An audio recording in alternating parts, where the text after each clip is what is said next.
Good Thursday morning, racing fans. It's horseracingbarns.com. I'm Mike.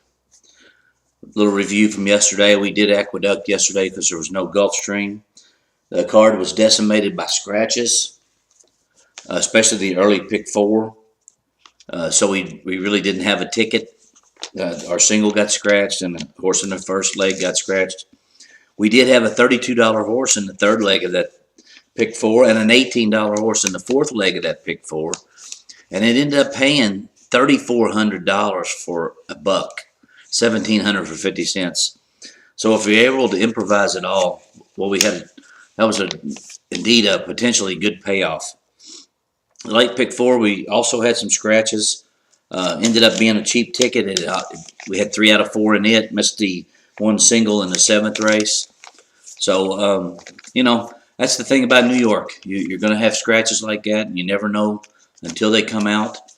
But today we'll do Gulfstream. This will be our swan song at Gulfstream Park. They're ending Sunday, but we're moving to Keeneland on Friday. We're going to do two cards on Saturday. We'll do Aqueduct's Wood Memorial card and Keeneland's card. Sunday is Easter Sunday, and all the big tracks are off. So we'll take the day off as well and celebrate Easter with our families. But today's first race at Gulfstream is a 5-furlong race for $35,000 claimers. And in here, I like number 1A, Reggae Man. He finished a good 5th, first time out on grass. It was coming at this level. I believe he's going to be, he's part of an entry, but I don't like the other half. I only like the 1A. So he must go. The other horse in here I like is Partly Mocha, the 8th, for my good friend George Weaver. He just broke his maiden last time out, going longer. He ratcheted him back to 5.5 or to 5 on the turf, and I think he's a live horse as well. Our second race gets us going in our early pick four. It's a maiden $16,000 claimer at 6 furlongs. Not one of my favorite races. I think you got to go a little deep in here. There's 2 entries, the 1 and 1A and the 2 and 2B.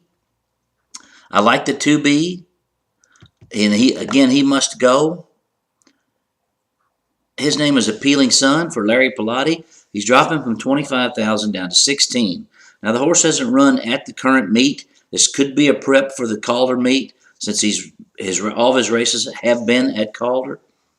But in a bad field, he could win this race. I also like number 3, Kenny's Z, Steve DeMauro, taking a huge drop from $50,000 claimer down to $16,000. Has run competitively at those levels. Certainly should be tougher at this level. The other horse I like in here is number 6, Spider Fan. He's the lone first-time starter for Lisa Lewis and Alex Solis. That's a good combination. This colt is is by Giselle, who was a really cool racehorse to be around. I was lucky enough to be around him when he was on the Derby Trail. As you remember, he won the Belmont Stakes. I'll go 2, 3, 6 in here. Race 3 is a mile on the turf for allowance, A other thans, optional claimer for $50. I'm going to use, and this will be my top pick in here, number 1, Captain Webb. That's a Todd Pletcher horse who just ran 3rd at a little tougher level. And the horse that beat him, Silver Max, is running tomorrow at Keeneland. He's got to be tough. He's the morning line favorite. The other 2 I like in here are number 7, Eddie Plesa. He claimed this horse for $35,000. He comes out of the same race with Captain Webb, but he was off slowly. He's only had 2 starts. He could turn the tables on Captain Webb. His turf pedigree is good. The other one I like is number 8, Buzz the Deputy. This horse was only got beat 4 lengths in his last start against Tougher. He's won on the grass. I would go 1, 7, 8 if you want to spread. I kind of like the one the best, and he might be a single, but a sketchy single. Race 4 is a maiden $50,000 claimer at 6.5 furlongs. Number 3, Athena Nike for Joe Orsino, is a first-time starter. This filly has worked a nice 101 and 2 out of the gate in her last work. I believe she's a live first-time starter in here. I like number 5, Red Over Blue.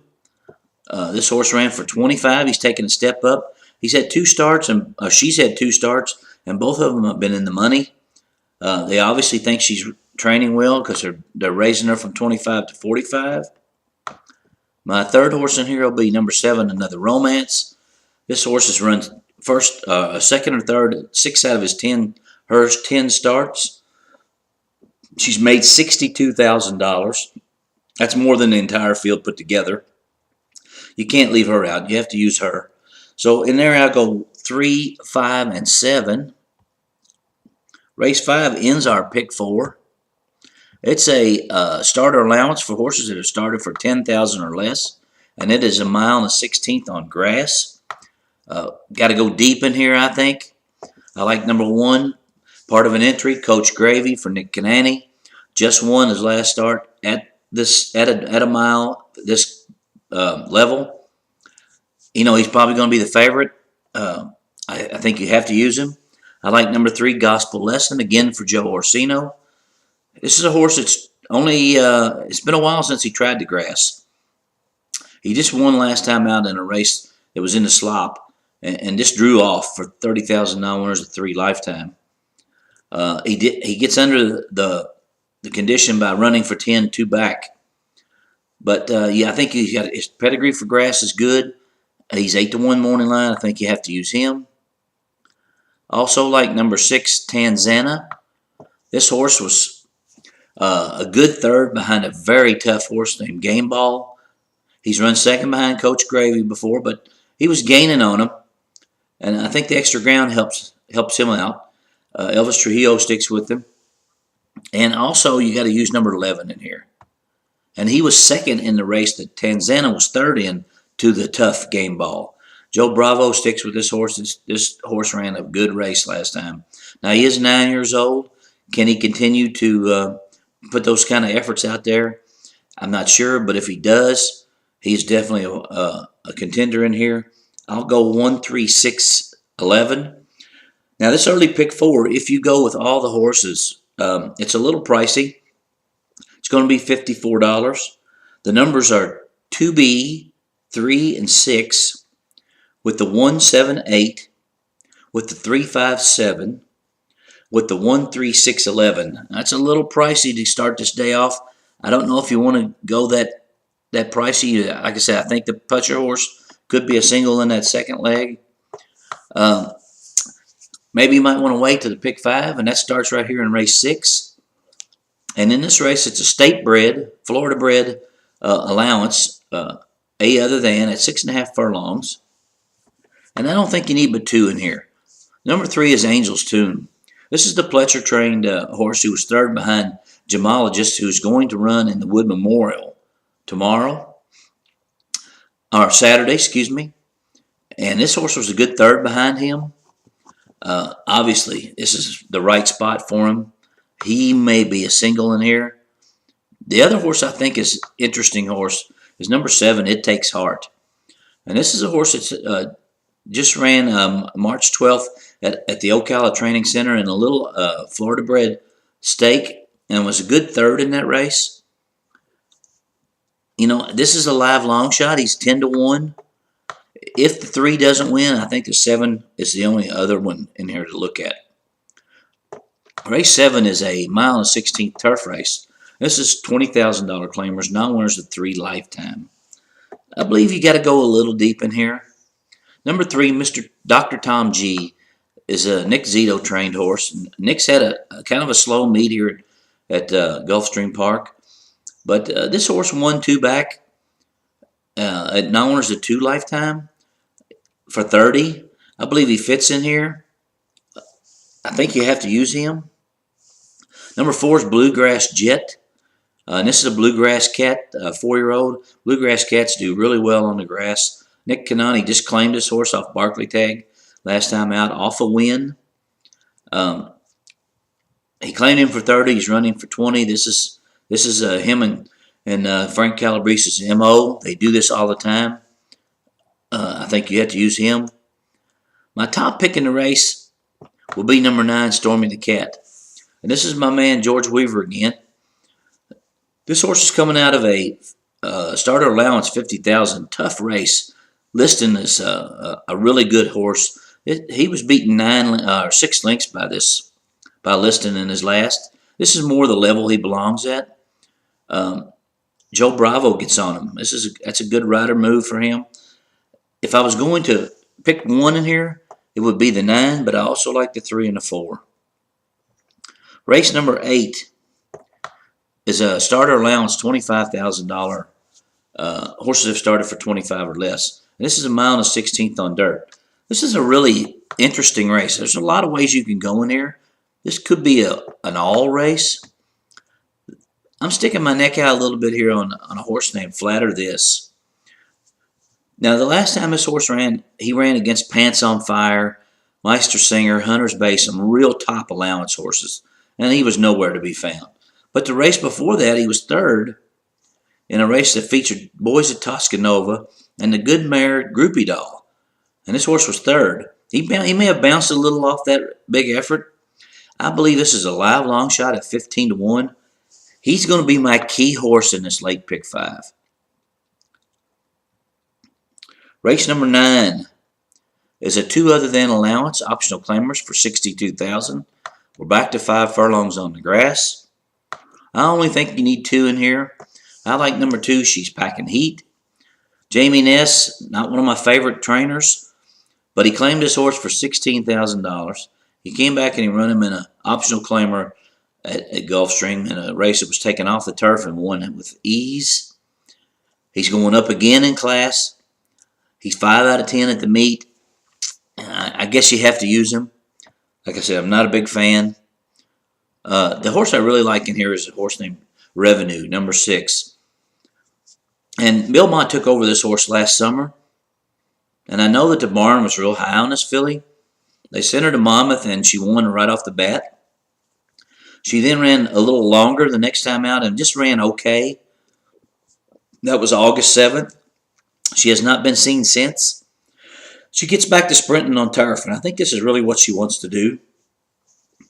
I know that they're high on her. She's been working well at pacing. I like 6 Revenue, but remember, she's been off a while. She may need one. They may have her planning for bigger fish up in New York. I'm sure she'll be headed that way. We end our day with the 10th race, and that is a mile on the grass for maiden 35,000 claimers. I only think you need 2 in here as well. I like number 2, Molly Morgan, for Dale Romans, taking the big drop from maiden special weight to maiden claimer 35,000. The 2 races on the grass that this filly's had are both good. She has a terrific turf pedigree. She's the morning line favorite. Bravo has been riding this horse, but he gets off to ride number 5, which is my other horse in the race. That's Villanella for Christophe Clement. Horse been working well at pacing. When Bravo gets on a Clement horse, you have to look at him extra special because when Clement ships to Monmouth, Bravo always rides his live horses. So I think he may be the horse to beat in here. 2 and 5 would be the ones I would use. So this late pick 5, pick 5 is really economical the way I have it. I have 3-7 with 3-4-9 with 6 with 2-6 with 2-5, and that's just a $12 ticket. Now, there's, like I said, you may be able to branch out in that one race where I singled that 15 to 1 shot. You might could use a couple of more in there because there's some horses in there that you can make a case for. I just thought maybe this might be a one that we can step out on and take a chance on and maybe get lucky. Well, wish everyone good luck today. Like I said, tomorrow we'll be starting the spring meet at Keeneland. Always a highly anticipated meet. Looking forward to it. May the horse be with you all.